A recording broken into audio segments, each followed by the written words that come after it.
Guys आपके साथ कभी ऐसा हुआ है कि आप इंस्टाग्राम चला रहे हैं, फेसबुक चला रहे हैं, आपने ज़रूर पोस्ट देखे होंगे जहाँ पे लोग बोलते हैं अगर आपने इतने साल पहले इस स्टॉक में इतना इन्वेस्ट किया होता तो अभी आपका इतना पैसा बन चुका होता, या पिछले कुछ सालों की भी वो बात करते हैं जैसे पिछले 1 साल में आपने इस स्टॉक में 1 लाख लगाए होते तो आज आपके रुपए 10 लाख हो गए होते। तो आपको ये सुन के थोड़ा फोमो सा फील होता होगा कि काश मुझे स्टॉक के बारे में पता होता। तो वो कौन से लोग हैं जो ऐसे स्टॉक्स में इन्वेस्ट कर पाते हैं, क्योंकि हम अपने आजू-बाजू देखते हैं अगर कोई हमारा दोस्त गलती से उस स्टॉक में इन्वेस्ट भी किया हो तो ज़रूरी नहीं उसने पूरे टाइम पीरियड में होल्ड किया हो स्टॉक को और एकदम एंड तक उसने उतना रिटर्न पा लिया हो, तो ये काफ़ी मुश्किल है एक रिटेल इन्वेस्टर के लिए। तो इस वीडियो में हम बात करेंगे कि ऐसे स्टॉक्स को आइडेंटिफाई कैसे करें। आपको क्या लगता है ऐसे स्टॉक्स सिर्फ फंडामेंटल्स और टेक्निकल्स के बेसिस पे लोग आइडेंटिफाई कर सकते हैं? अगर आप केयरफुली नोटिस करेंगे तो जो भी स्टॉक्स ने पिछले 1-2 साल में ऐसे मल्टी बैगर रिटर्न्स दिए हैं, उनमें से बहुत सारे स्टॉक्स के फंडामेंटल्स अच्छे नहीं होते। हम जब कोई भी स्टॉक खरीदते हैं तो उसकी पास्ट परफॉर्मेंस देखते हैं, और अगर पास्ट परफॉर्मेंस उसकी इतनी अच्छी नहीं है तो हम ऑटोमेटिकली डीमोटिवेट हो जाते हैं कि हमें स्टॉक में इन्वेस्ट नहीं करना है। पर वो कौन सी वजह है जिस वजह से ये स्टॉक सडनली इतना अच्छा परफॉर्म करने लग जाते हैं?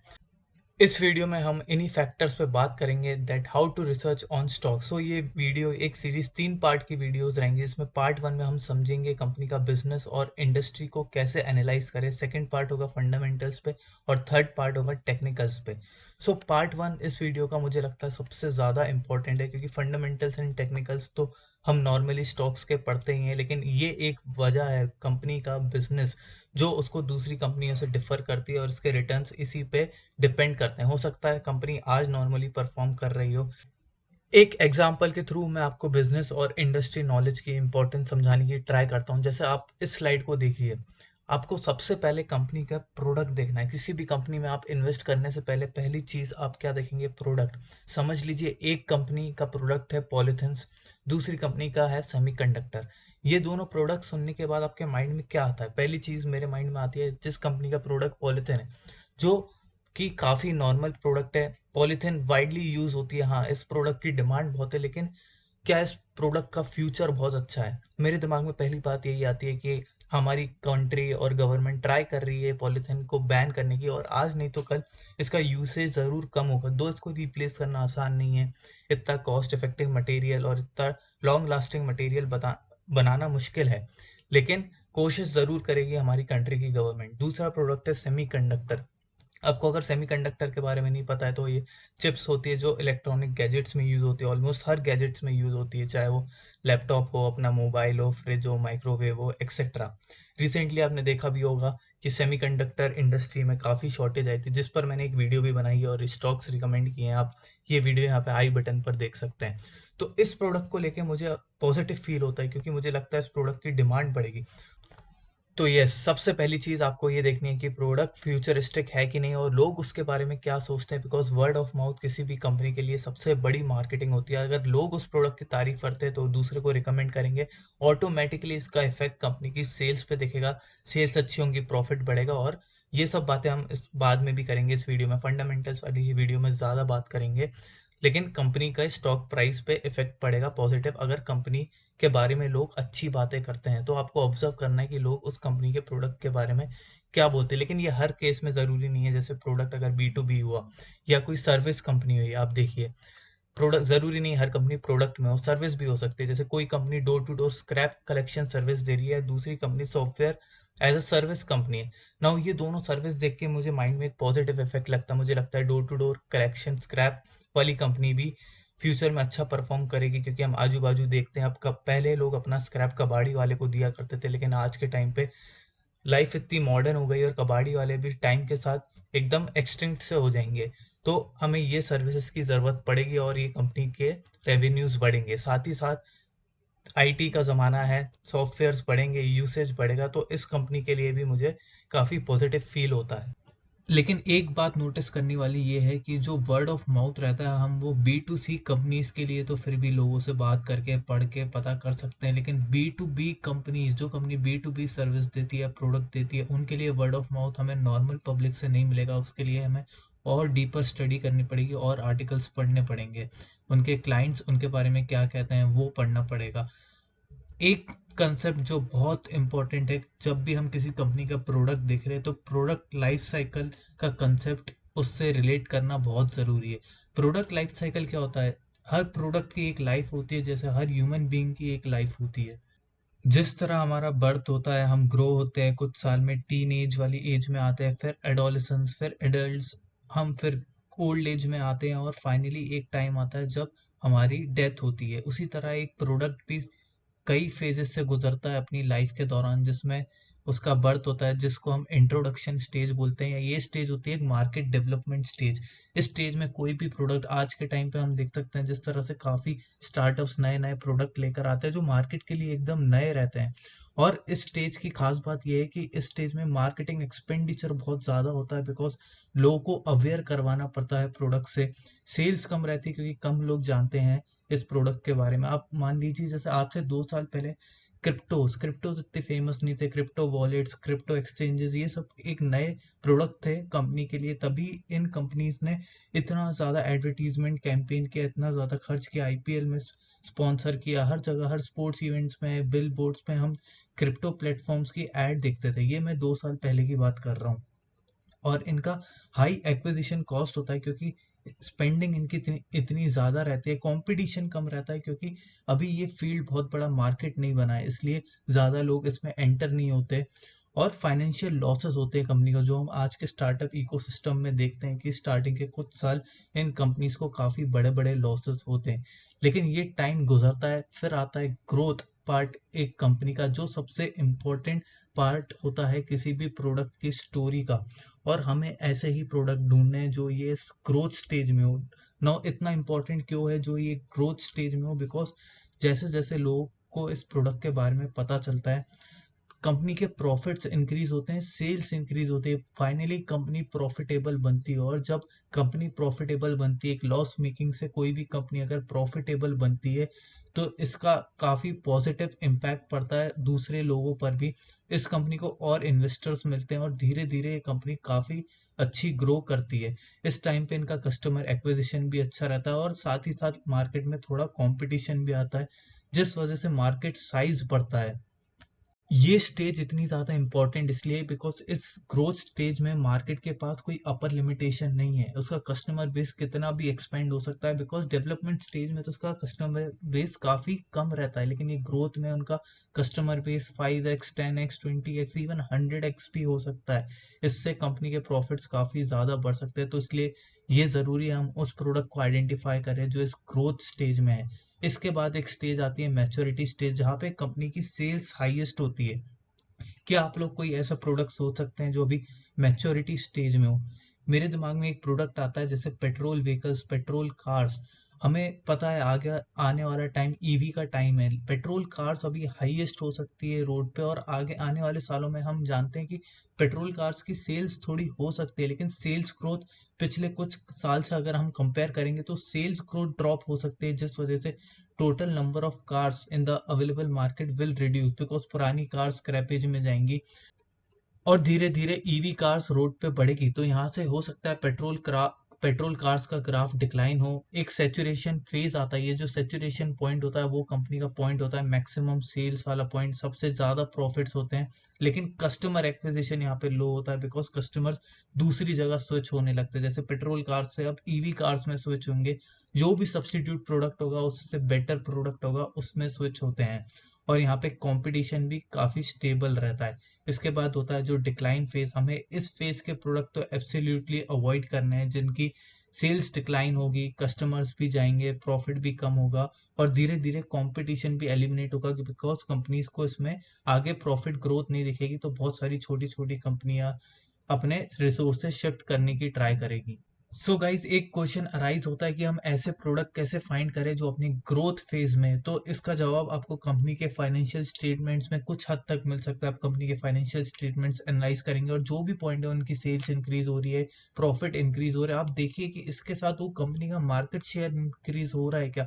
अगर मार्केट शेयर कॉन्स्टेंट है लेकिन तब भी सेल्स इंक्रीज हो रही है, प्रॉफिट इंक्रीज हो रहे हैं, इसका मतलब मार्केट साइज ग्रो हो रहा है, और ये कंपनी एक ऐसी इंडस्ट्री में है जो एक ग्रोइंग सेक्टर है। तो हाँ, प्रोडक्ट के काफ़ी ज़्यादा चांसेस है कि वो अपनी एक ग्रोथ फेज में हो। लेकिन हमें कौन सी कंपनीज अवॉइड करनी है, हमें इन्वेस्ट करते टाइम इंडस्ट्री देखना काफ़ी ज़रूरी है गाइस। मेटल इंडस्ट्री आप सब जानते होंगे, मेटल इंडस्ट्री काफ़ी अच्छे रिटर्न्स देती है शॉर्ट टर्म में, काफ़ी वोलेटाइल रहती है, लेकिन एक सबसे बड़ी बात कि ये साइक्लिकल इंडस्ट्री रहती है, तो कोई भी मेटल इंडस्ट्री में अगले 10 साल 15 साल के लिए इन्वेस्ट नहीं करना चाहेगा।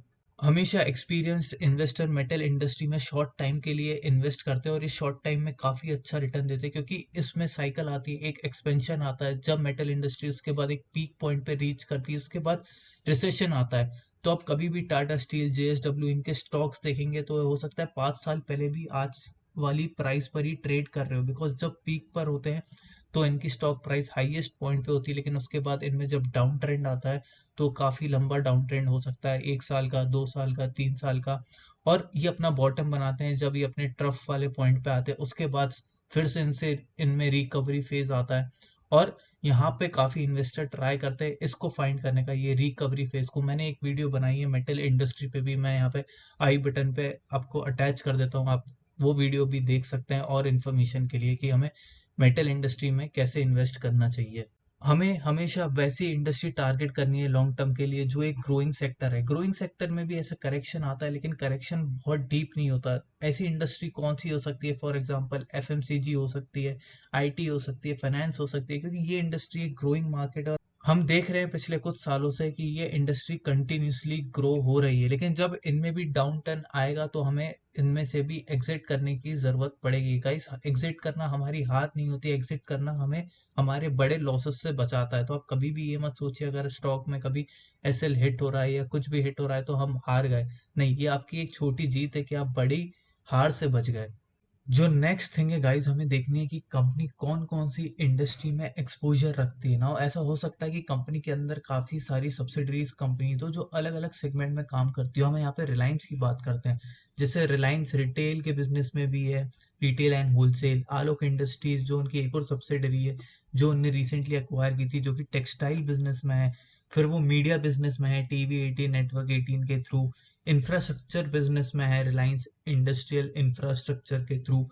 फिर वो टेलीकम्युनिकेशन में है, जियो प्लेटफॉर्म्स। रिन्यूएबल एनर्जी में है, पेमेंट्स बैंक में है, फाइनेंशियल सर्विसेज में है। तो आप देख रहे हैं कि कंपनी का एक्सपोजर काफ़ी सारी इंडस्ट्रीज में है ना। ये हमें ये पता करना क्यों ज़रूरी है कि कंपनी कौन कौन सी इंडस्ट्रीज में है, बिकॉज अगर कंपनी के पास लिमिटेड प्रोडक्ट है लेकिन वो सिर्फ एक ही इंडस्ट्री में काम कर रही है, फॉर एग्जांपल हम कैंप्स की बात कर लेते हैं जो कि म्यूचुअल फंड को सर्विसेज देती है, उनके बैक एंड के काम करती है, तो ये कंपनी के लिए एक पॉजिटिव बात है क्योंकि उसके पास मार्केट शेयर काफ़ी ज़्यादा है उस एक इंडस्ट्री में। उसके अलावा अगर कंपनी के पास मल्टीपल प्रोडक्ट्स हैं सिर्फ एक या दो इंडस्ट्री में, तो भी ये कंपनी के लिए बहुत स्ट्रॉन्ग पॉइंट है, बिकॉज कंपनी के पास उस इंडस्ट्री का काफ़ी सारा मार्केट है। Example Pidilite, HUL. पिडिलाइट के प्रोडक्ट्स हैं फेविकॉल, डॉक्टर फिक्सेड, रॉफ, जो अपने सेगमेंट में वाटर प्रूफिंग, एडिसिव्स, इन सब में इनका काफ़ी ज़्यादा मार्केट शेयर है। वैसे ही एचयूएल का एफएमसीजी मार्केट में, पर्सनल केयर ब्रांड्स में काफ़ी सिग्निफिकेंट मार्केट शेयर है, जिसके वजह से मार्केट के लीडर्स हैं। उसके बाद अगर कंपनी के पास लिमिटेड प्रोडक्ट्स हैं और लेस मार्केट शेयर है, मतलब कि उसके पास प्रोडक्ट्स की भी कमी है और मार्केट शेयर भी नहीं है, सिर्फ केवल एक या दो इंडस्ट्री में है, तो ये हमारे लिए एक वार्निंग साइन है। कभी भी कंपनी के products out of the market हो सकते हैं, तो ऐसी कंपनीज को जनरली अवॉइड करना चाहिए। और लास्ट जो है, अगर कंपनी के पास मल्टीपल प्रोडक्ट्स हैं, चाहे उन प्रोडक्ट्स का मार्केट शेयर ज़्यादा ना हो लेकिन उसके पास प्रोडक्ट्स बहुत ज़्यादा हैं, और अगर ये सिर्फ एक या दो इंडस्ट्री में काम कर रही है, तो हम ऐसी कंपनीज को भी कंसिडर कर सकते हैं। जैसे कि example pharma companies. Pharma companies की बहुत सारी मेडिसिन होती हैं, लेकिन वो इंडस्ट्री एक ही होती है फार्मा। हो सकता है हर मेडिसिन का मार्केट शेयर बहुत ज़्यादा ना हो, लेकिन छोटा छोटा मार्केट शेयर करके वो कंपनी के लिए काफ़ी स्टेबल रेवेन्यू लेके आते हैं। और इससे एक और फायदा होता है कंपनी को कि उनके जो एसेट्स है वो एक ही जगह यूज़ हो रहे हैं, तो ओवर द लॉन्ग टर्म उनको ऑपरेटिंग लेवरेज का भी फायदा मिलता है। तो गाइज अब ये कंपनी का मार्केट शेयर हम कैसे पता लगाएं? तो गाइज इस वीडियो में मैं आपको आगे बताऊंगा कि आप कंपनी का मार्केट शेयर एक्सेट्रा कैसे एक्सेस कर सकते हैं। और अभी तक अगर आप ये वीडियो देख रहे हैं तो प्लीज़ लाइक करना ना भूलिए और सब्सक्राइब करिए इस चैनल को, जिससे मुझे मोटिवेशन मिलेगा ऐसी और वीडियोस बनाने के लिए। तो जो नेक्स्ट पार्ट है जिस पर हमें फोकस करना है, हमें मैसिव अपॉर्चुनिटी सेक्टर को फाइंड करना है ना। जैसे सेमीकंडक्टर इंडस्ट्री में अभी लिमिटेड सप्लाई है और एज अ रिजल्ट हमने देखा जो भी डोमेस्टिक सेमीकंडक्टर मैन्युफैक्चरर थे, चाहे वो बहुत बड़े मैन्युफैक्चरर भी नहीं हो, सडनली उनकी डिमांड काफी ज्यादा बढ़ गई, क्योंकि हमने देखा ग्लोबल सिनेरियो में सेमीकंडक्टर्स की शॉर्टेज है। उसी तरह इथेनॉल, जैसे government continuously ethanol blending policy को मोटिवेट कर रही है, इथेनॉल का कंटेंट बढ़ाना चाह रही है पेट्रोल में। और यहाँ पे मैं अटैच कर दूंगा एक वीडियो जिसमें मैंने इथेनॉल के बारे में काफी बातें करी और उन स्टॉक्स को डिस्कस किया है जो इथेनॉल प्रोडक्शन में। आप वो वीडियोस इधर आई बटन में भी देख सकते हैं। लेकिन एक रिटेल इन्वेस्टर के लिए इतना आसान नहीं है ऐसे सेक्टर्स को आइडेंटिफाई करना, क्योंकि हमारे पास इंफॉर्मेशन लिमिटेड ही होती है। सो गाइज, अगर आपको सेक्टर्स बाकी पब्लिक से पहले आइडेंटिफाई करना है तो आपको थोड़ी मेहनत तो करनी पड़ेगी, आपको आर्टिकल्स पढ़ने पड़ेंगे, रिसर्च पढ़नी पड़ेगी। लेकिन अगर एक बार सेक्टर आइडेंटिफाई हो जाए तो उसके बाद उसमें स्टॉक्स कैसे ढूंढे, उसका मैं आपको एक तरीका बताता हूँ। आप screener.in की वेबसाइट पर जा सकते हैं और यहाँ पे स्क्रीन्स का ऑप्शन दिया है, उसमें जाइए। यहाँ पे आप देखिए ब्राउज सेक्टर्स का ऑप्शन है, जहाँ पे आप वेरियस सेक्टर्स देख सकते हो। और मान लीजिए मैं सीमेंट सेक्टर पे क्लिक करता हूँ तो सीमेंट सेक्टर्स की काफ़ी कंपनियां आ जाएंगी और आप अपना यहाँ पे रेशियो टेबल भी बना सकते हैं अगर आप चाहें। तो मैं इस पर एक वीडियो बना सकता हूँ कि अपने अकॉर्डिंग रेशियोज उसमें कैसे ऐड करें। और इसमें बहुत सारे रेशियोज मैंने अपनी अंडरस्टैंडिंग के हिसाब से बनाए, अपने यूसेज के हिसाब से बनाए। जैसे big players holding, F I eyes, promoters, D I eyes की होल्डिंग पिछले 3 सालों में बढ़ी है कि कम हुई है, ईपीएस परसेंटेजेस। तो ये सब रेशियोज जिससे मेरा टाइम सेव हो सके और मैं एक ही स्क्रीन पर सारी चीजें देख पाऊँ। और एक और चीज मैंने आपको बोली थी कि आप अपन कंपनी का मार्केट शेयर वगैरह कैसे पता लगाएं। तो एक ऑप्शन ये है कि मान लीजिए मैं टाटा मोटर्स सर्च, यहाँ पे टाटा मोटर्स सर्च करता हूँ और ये लोड हो रहा है। और उसके बाद आप देखिए इधर जो की पॉइंट्स में आपको आना है, इसमें कंपनी की काफ़ी इंफॉर्मेशन दी रहती है कि वो कहाँ कहाँ पे ऑपरेट कर रही है और मार्केट शेयर भी। तो यहाँ पे हेडिंग में हम देख सकते हैं leadership position in India CV industry. यहाँ पे हम पढ़ सकते हैं it is the leading player in the CV segment which is the commercial vehicle with a market share of 43%। और इसी तरह इसमें जोग्राफिकल रेवेन्यू ब्रेकअप भी रहता है। आप देखिए यूनाइटेड किंगडम 16%, इंडिया 17%, जो कि हमारा नेक्स्ट पॉइंट है कि हमें कंपनी का जोग्राफिकल रेवेन्यू ब्रेकअप देखना है और हमें कोशिश करनी चाहिए कि उनका डोमेस्टिक रेवेन्यू एटलीस्ट 20% हो, ना 20 से 30% भी होगा। ज्यादा होगा तो चलेगा, थोड़ा बहुत एक्सपोर्ट रेवेन्यू भी हो, because company completely export revenue पे डिपेंड हो तो थोड़ा रिस्क बढ़ जाता है, फॉरेन पॉलिसीज चेंज होंगी, रेवेन्यू इससे अफेक्ट हो जाए। और एक और रीजन ये है कि डोमेस्टिक रेवेन्यू ज्यादा रहेगा तो जो डोमेस्टिक कंपनीज के लिए गवर्नमेंट पॉलिसीज बनाती हैं, स्कीम्स लाती है, इंसेंटिव्स देती है, उसका फायदा उससे ज्यादा नहीं मिल पाएगा। लेकिन यहाँ पे एक और ऑप्शन है, एक और एक्सेप्शन है मैं कहूंगा, जैसे आईटी कंपनीज जिनका मेजर रेवेन्यू एक्सपोर्ट से आता है और ये रेवेन्यूज में इतना इफेक्ट नहीं आता, इसलिए कुछ एक्सेप्शंस हो सकते हैं। लेकिन मोस्टली अगर प्रोडक्ट कंपनी है तो आप ट्राई कीजिए कि उसका डोमेस्टिक रेवेन्यू थोड़ा सिग्निफिकेंट हो। आप मार्केट शेयर के लिए एक और वेबसाइट यूज कर सकते हैं, टिकर टेप। उसमें डायरेक्टली सारे प्रोडक्ट्स का मिला के मार्केट शेयर शो होता है, तो वो काफी कन्वीनियंट वे है। और जो लास्ट पॉइंट है वो कि ग्लोबल इंडस्ट्री सिनेरियो हमें देखना है किसी भी कंपनी में इन्वेस्ट करने से पहले। मान लीजिए आप स्टील इंडस्ट्री में इन्वेस्ट करते हैं ना, यहाँ पे कौन से फैक्टर्स हमें हमारी कंपनी की परफॉर्मेंस को अफेक्ट कर सकता है। आप जानते हैं कि चाइना स्टील का सबसे बड़ा मैन्युफैक्चरर है। मान लीजिए फिर आप थोड़ी स्टडी करते हैं, आप चाइनीज स्टील कंपनीज के बारे में पढ़ते हैं और आपको ये रियलाइज होता है कि फ्यूचर में इनका प्रोडक्शन ये प्लान कर रहे हैं थोड़ा ड्रॉप करने का, तो इसका इनडायरेक्ट बेनिफिट किसको होगा?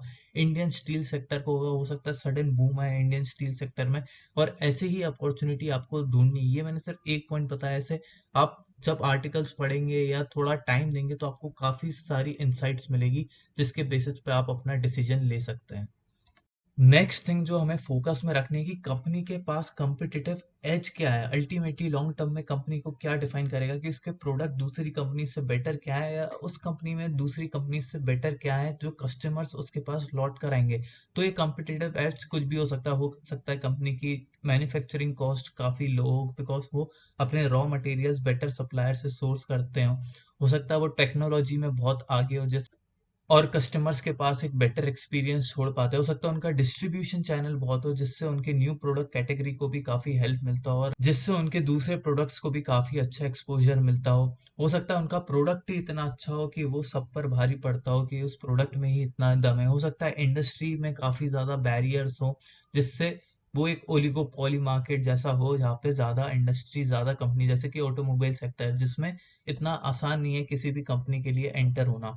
या तो उनका मैनेजमेंट टीम का एक्सपीरियंस इतना अच्छा हो, पास्ट में उन्होंने इतने अच्छे रिजल्ट्स दिए हो, वो शेयर होल्डर्स के बारे में सोचते हो, डिविडेंड्स के बारे में सोचते हो, तो कंपनी की ऑटोमेटिकली एक अच्छी इमेज होती है मार्केट में, तो लोग उसके प्रोडक्ट को भी खरीदना पसंद करते हैं। नेक्स्ट थिंग जो आपको फोकस में रखनी है कि कंपनी के क्लाइंट्स कौन है और कितने क्लाइंट्स हैं, ये भी आप स्क्रीनर डॉट इन की वेबसाइट पर चेक कर सकते हैं। और अगर वो क्लाइंट्स हैं तो वो बी टू बी क्लाइंट्स हैं या बी टू सी क्लाइंट्स है। अगर बी टू बी क्लाइंट्स है तो हमें नंबर ऑफ क्लाइंट्स पे स्पेशली फोकस करना है, बिकॉज इस सेगमेंट में ऐसा होता है कि क्लाइंट्स काफ़ी लिमिटेड होते हैं और हमें उन कंपनीज को अवॉइड करना है जिनके पास क्लाइंट्स कम है और किसी एक दो क्लाइंट ही रेवेन्यू का 50 to 60% कंट्रीब्यूट करते हो।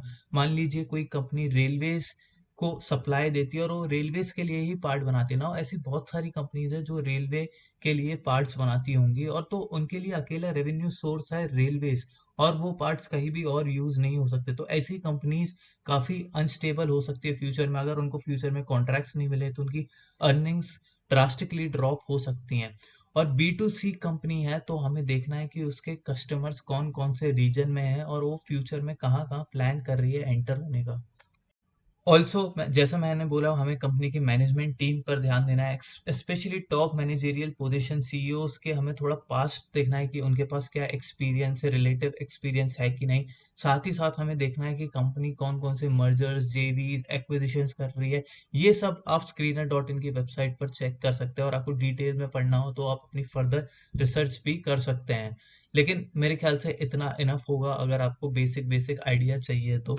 और लास्ट पॉइंट है गवर्नमेंट की पॉलिसी क्या है उस सेक्टर के रिगार्डिंग। अब कई बार गवर्नमेंट की पॉलिसी जो हमने स्टार्टिंग में डिस्कस किया था प्रोडक्ट लाइफ साइकिल कंसेप्ट के बारे में, कई बार गवर्नमेंट का एक डिसीजन उस प्रोडक्ट की लाइफ साइकिल को डिसरप्ट कर सकता है। मान लीजिए क्रिप्टो मार्केट तक सडनली गवर्नमेंट ने क्रिप्टोस पे बहुत ज्यादा टैक्स इंट्रोड्यूस कर दिया, जिस वजह से आपको क्या लगता है गाइस उसमें डिक्लाइन आया है कि नहीं आया? वो एक ग्रोथ फेज से सडनली एक डिक्लाइन फेज में थोड़ा हो गया है। तो ऐसे ही अगर कल के दिन गवर्नमेंट कुछ और बैन कर देती है तो सडनली अगर वो प्रोडक्ट मार्केट में अच्छा चल रहा होगा लेकिन गवर्नमेंट ने बैन कर दिया तो उसकी प्रोडक्ट लाइफ साइकिल अफेक्ट हो जाएगी। इसलिए जैसे कि हमारे एक डेमोक्रेसी कंट्री है, हमें गवर्नमेंट के डिसीजंस बहुत ही ज़्यादा अफेक्ट करता है, तो इन पर हमारा ध्यान होना चाहिए। वैसे इथेनॉल के बारे में गवर्नमेंट ने डिसीजन लिया कि इसका यूसेज बढ़ाएंगे।